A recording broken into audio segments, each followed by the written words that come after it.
If you're watching this video right now, you got to know who Matt Porter ADHD Whiskey is. And this is a Barrel King Batch 81. And this is Matt Porter's very first blend as Master Blender of Barrel King. But how good is it really? It's 8 to 9 years old. It's finished in Elijah Craig barrels.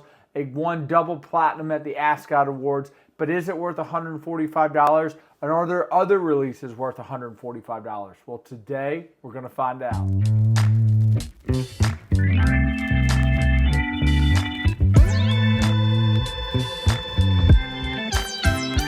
Welcome back to another episode of Neat Bourbon. My name's Tanner, and today we got a video all about Barrel King. And if you don't know Barrel King is a premium whiskey subscription service where you pay a monthly fee, and then every month you get a new list of premium bourbons to where you can select which one you want.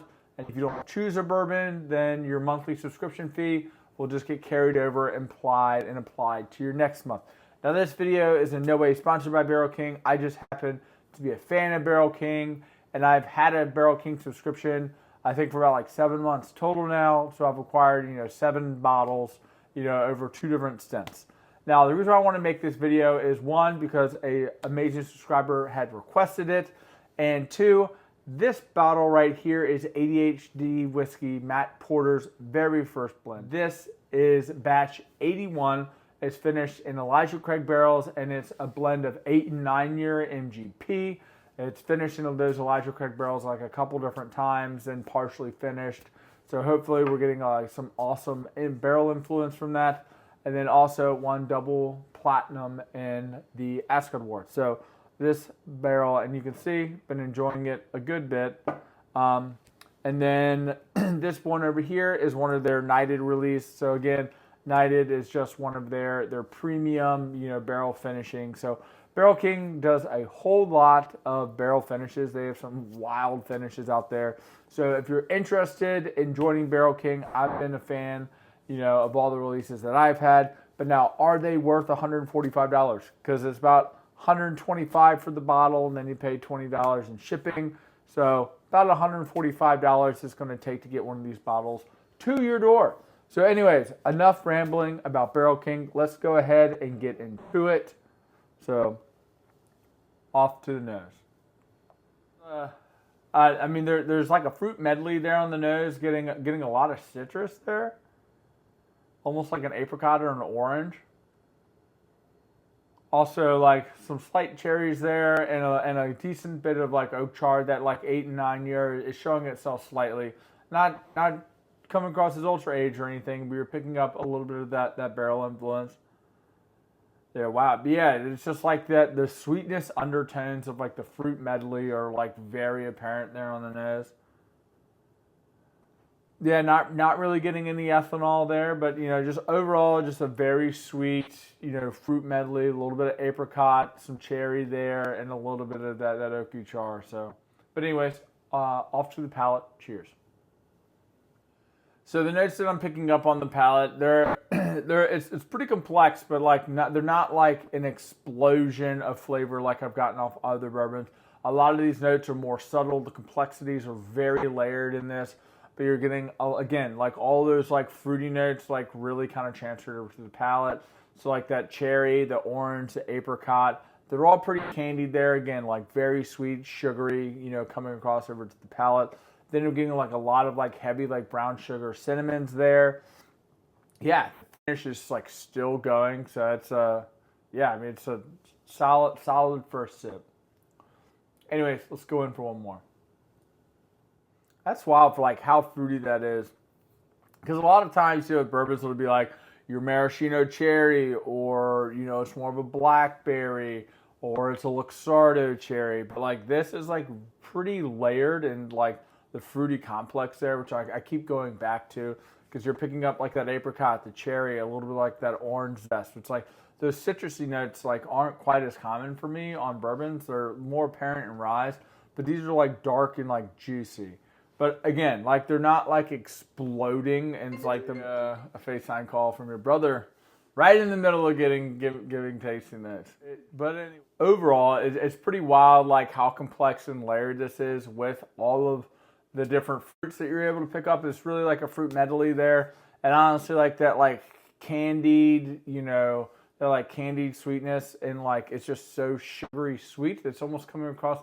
Maybe it's like a hint of like a pineapple there on the finish as well. Let's go in for one last sip. Yeah, that really got better like sip to sip. The flavors became more pronounced. Again, like that sugary sweetness kind of like stays with you all the way through. Fantastic, very fruit forward, a lot of brown sugars and like more of like a cinnamon, flavor there on the mid palate. Coming over to the finish, it's like a semi-sweet chocolate there with like a little bit of oak there on the finish. I think this is like an incredibly balanced and like wildly complex pour. Now I don't think this is the most explosive in terms of like robust flavor pop is like I kind of talk about in like other videos, but this is, very layered and complex. I think that like the finish on this is like complementing the underlying bourbon like very well. It's not being the star of the show, but it's enhancing the flavor there. You're getting some of like that oaky char, and you're picking up a little bit more of that brown sugar molasses. I'm not really getting any nutty influence at all. Overall, I think this is a fantastic bottle, and I think right around that $145 mark, I think that, in today's bourbon market, I think that that's a fair price for this. I mean, again, these aren't really on secondary. I don't think that this is like a $200 bottle or anything, but $125 to have this shipped to your door plus $20 shipping. I think that this is a really fair value, and the juice inside this is fantastic. Anyways, we're going to go ahead over to batch 888. That was two eights too many, or two too many eights. Anyways, this is batch 88. This is going to be 6 and 9 year MGP. I think this is finished in the Elisha Craig 23 barrels, also in Barrel King Alpha and Beta barrels. So a very similar blend, just this one has some 6-year juice, where Matt Porter's was just 8 and 9 years. So anyways, let's go ahead off to the nose. On the nose, I think that this batch 81 was a lot fruitier, where this batch 88 here, if you were curious, this is the Back to the Future. Barrel King also kills it on their sticker games. Some of their bottles have different color waxes on them, so she's a huge fan of the labeling and the naming on Barrel King in general. They're definitely having a lot of fun over there. Yeah, so this one's a lot more dense and like brown sugar heavy there on the nose, picking up a little bit of like a berry note there. Maybe a raisin, that might be. Yeah, berry raisin, something along those lines. It's definitely a little bit darker, where this 81 was a little bit like brighter in terms of like the fruity complex with like those apricots. Off to the palate. Cheers. So right away, this having the 6-year-old juice in it, I'm not picking up any like youthful undertones. Again, 6 years isn't really that young.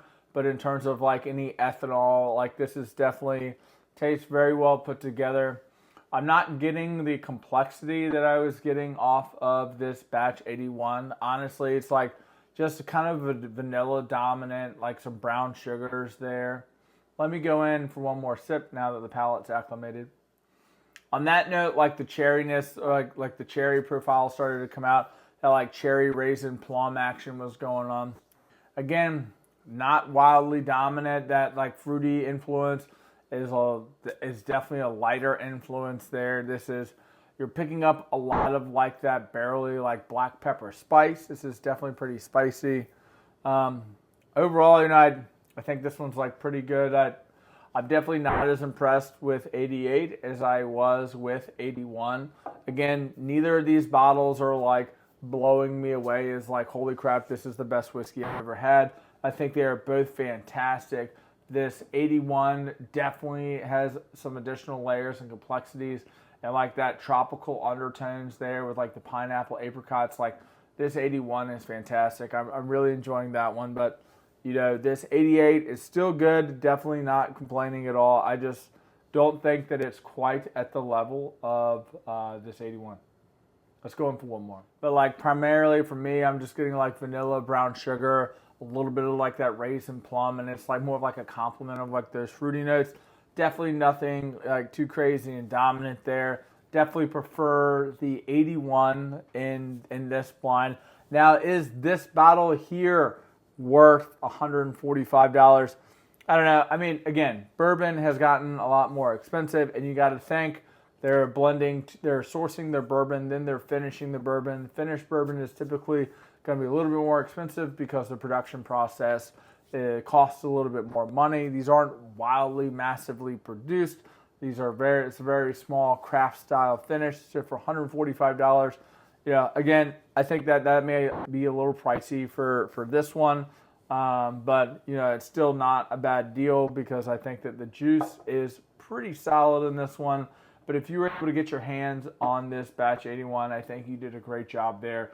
I think that this bottle is incredibly complex, very layered, and all of like the finishes and like the fruity undertones are very similar to how like a Joseph Magnus cigar blend lets the underlying whiskey be the star, and then it uses the finishes to kind of like enhance the flavor but not dominate the profile. So I think that this batch 81 is a fine representation of what excellent finishing can do to a bourbon to enhance the base underlying product.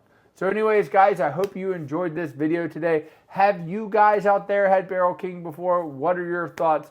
Do you think they're worth $145 a barrel? Are you currently a member? I do think that this one right here is one of the better bottles that I've received from them. But anyways, guys, I hope you enjoyed this video today. If you have, would you please consider giving me a like? Would you please consider subscribing? And as always, my name's Tanner. And pop the bottles and share the pours, and we'll see you in the next one.